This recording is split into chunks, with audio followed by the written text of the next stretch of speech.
ज़बानी सुनो। Hello to all the lovely and beautiful people out there.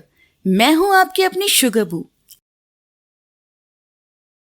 6th episode के second part में हम देखते हैं सोहा अपने घर पर सो रहा होता है और वो उसी एक्सीडेंट का ख्वाब देख रहा होता है और हमें दिखाया जाता है जब उनका एक्सीडेंट हुआ था तो उनकी कार के बाहर एक आदमी खड़ा था जिससे सोहा हेल्प मांग रहा था, लेकिन वो आदमी उनकी हेल्प किए बिना वहाँ से चला जाता है। उसके बाद हम चोवोन को देखते हैं जो लैंडस्केपिंग का काम कर रही होती है और उसी वक्त वहाँ बेन आ जाती है और चोवोन बेन को देख के जोर से बोलती है, ओह हाय दीदी। ये सुन के बाकी के लोग उन्हें देखने लगते हैं। ये देखकर बेन चोवोन को साइड में ले जाके कहती है, काम के वक्त मुझे दीदी नहीं बुलाया करो।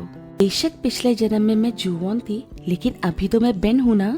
चोवोन उसे कहती है, ओह हाँ मैं समझ गई। तभी उन्हें फोन की वाइब्रेशन की आवाज आती है तो वो देखते हैं कि ऊपर यून खड़ा होता है। उसे देखकर बेन कहती है, क्या आपने हमारी बातें सुन ली? यून कहता है, हाँ मैंने सुना कि तुम इसे कह रही थी कि तुम पिछले जन्म में इसकी बहन थी। इसकी बात सुन बेन उसे पूछती है, और क्या आपको यकीन है मेरी बातों पे? यून उसे कहता है, ऐसी बातों पे भला कौन भरोसा कर सकता है? बेन उसकी बात सुन के कहती है, बेशक आपको भरोसा हो या ना हो, लेकिन ये बात किसी और को नहीं बताना। यून उसे ठीक है कह के वहाँ से चला जाता है। उसके बाद हम सोहा को देखते हैं जो कि कहीं जाने के लिए तैयार हो रहा होता है। सोहा को देख यून उसे कहता है, क्या मैं आपके साथ चलूं? जिसपे सोहा उसे कहता है, नहीं तुम टेंशन मत लो, मैं टाइम पे आ जाऊंगा।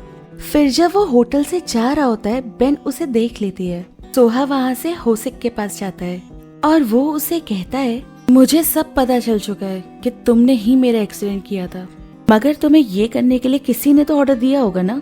बस मैं उसका नाम जानना चाहता हूँ। लेकिन होसिक उसे कुछ नहीं बताता।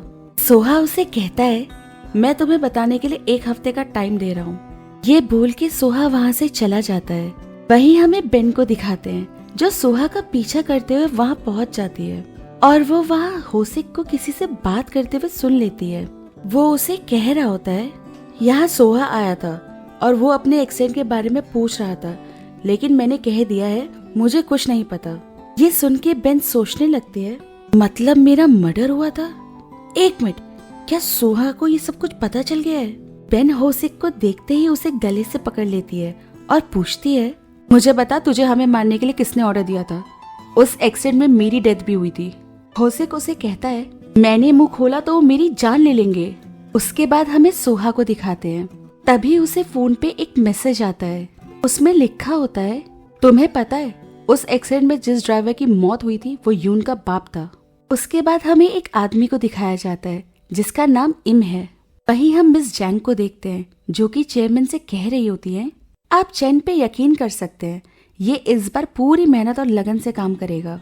आपको इसे हेडक्वार्टर में काम करने का मौका देना चाहिए। लेकिन चेयरमैन उसकी बात सुन के मना कर देते हैं। चैन ये सुन के कहता है, इस बार मैं पक्का अपनी जी जान लगा दूंगा। ये बोल के वो वहाँ से चला जाता है। चेयरमैन मिस जेंग से कहते हैं, मैं इसके बारे में बाद में सोचूंगा, अभी तुम यहाँ से जा सकती हो। मिस जेंग वहाँ से जा रही होती है। तभी वहाँ पे मिस्टर इम आते हैं, जिसे देखकर मिस जेंग सोचती है, कहीं तो देखा है इसे। और मिस जेंग वहीं छुप के मिस्टर इम और चेयरमैन की बातें सुनने लगती है। हालांकि हमें दिखाया नहीं जाता कि वो क्या बात कर रहे होते हैं। फिर मिस जैंग सैंग ह्योक को कॉल करती है। क्या तुम्हें याद है एक आदमी था जो चेयरमैन के लिए पहले काम किया करता था, आजकल वो क्या कर रहा है? इस पे वो जवाब देता है, हाँ मैं जानता हूँ, अभी उसकी सिक्योरिटी कंपनी है। तो मिस जैंग उसे कहती है, क्या आप इसके बारे में पता कर सकते हो? वो आदमी अभी चेयरमैन से बात करने आया है। कह के वो फोन काट देती है। उसके बाद बेन को दिखाते हैं जो सोहा से मिलने के लिए जाती है, लेकिन सोहा घर पर नहीं होता। ये देख के बेन बहुत ज्यादा परेशान हो जाती है और वो यून को फोन करके पूछती है, क्या आप डायरेक्टर मुन के साथ हैं? यून कहता है, नहीं तो मैं ऑफिस में हूँ, कोई बात है क्या? बेन उसकी बात सुन के कहती है, मिस्टर मुन अपना फोन नहीं उठा रहे हैं और लगता है कि वो घर पर भी नहीं है। आपको पता है वो इस वक्त कहाँ पे हो सकते हैं? यून उसकी बात सुन के कहता है, कह नहीं सकता, लेकिन इस वक्त तो वो घर के अलावा कहीं जाते भी नहीं है। उसके बाद यून को दिखाते हैं जो अपने घर जाने के लिए निकल रहा होता है, लेकिन तभी वहाँ सियोक आ जाता है और वो यून को देख के कहता है, इससे मिलो, ये सोहा का सेक्रेटरी है। बेचारा यून। तो फिर कैसा लग रहा है सोहा के साथ काम करके? मेरे पास आ जाओ, उससे डबल पैसे दूंगा। तभी वहाँ चुवोन आ जाती है। उसने सियोक की सारी बातें सुन ली होती है और वो आते ही सियोक के पैर पे जोर से मारती है और यून का हाथ पकड़ के वो उसे वहाँ से ले जाती है। यून उसे कहता है, प्लीज अब मेरा हाथ छोड़ दो। इसे सुन चोवन उसे कहती है, जब सियोक तुम्हें वो सब कुछ कह रहा था तो तुमने उसे कुछ कहा क्यों नहीं? तो यून उसे कहता है, सोहा के साथ रह के मेरा ऐसे बहुत से लोगों से पाला पड़ता है, लेकिन अगर इस तरह तुम्हारे साथ घूमूंगा तो लोग कहेंगे मैं एक अमीर घर की लड़की को फंसा रहा हूँ।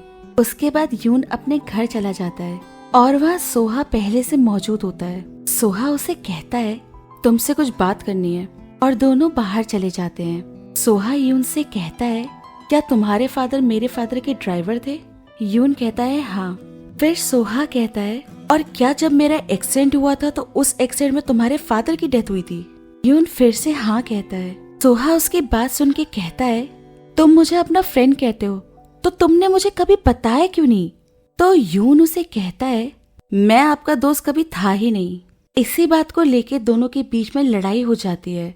थोड़ी देर एक दूसरे को मारने के बाद दोनों शांत हो जाते हैं। यून उसे कहता है, अपनी ड्यूटी करते हुए वो गुजर गए थे, बस ये सच है, और मैंने सिर्फ गुस्से में कह दिया था कि आप मेरे दोस्त नहीं हैं। सोहा उसकी बात सुन के कहता है, प्लीज सफाई मत दो, मैं बस खुद पे गुस्सा हूँ कि अब तक मैंने सच्चाई जानने की कोशिश क्यों नहीं करी। I am sorry. उसके बाद सोहा को घर जाते हुए दिखाते हैं तो वो देखता है कि बेन उसके घर के बाहर बैठी होती है, जिसे देख के वो कहता है, तुम यहाँ क्या कर रही हो? बेन उसे कहती है, मिस्टर मुन, मैं बस एक बार आपको मिलना चाहती थी। सोहा उसकी बात सुन कहता है, कितनी देर से इंतजार कर रही हो? बेन कहती है, इतनी देर तो हो गई कि समझ आ गया कि इंतजार मुश्किल होता है। कहने के बाद बेन सोहा की हालत देखती है और उसे कहती है, आज मैं तुम्हारे साथ रह सकती हूँ क्या? जिसे सुन सोहा उसे कुछ देर देखता रहता है और फिर सोहा उसे कहता है, बस एक बार मुझे गले लगा लो। जिसपे बेन प्यार से उसे देखकर गले लगा लेती है और उसे रिलैक्स करने की कोशिश करती है। वहीं हम मिंजी को देखते हैं जो अपना शमन का सामान देख रहा होता है। और इसी के साथ हमारा एपिसोड यहाँ खत्म हो जाता है। गाइस, अगर आपको एक्सप्लेनेशन अच्छा लग रहा है तो प्लीज सब्सक्राइब करके मेरी मेहनत को रिवॉर्ड करें।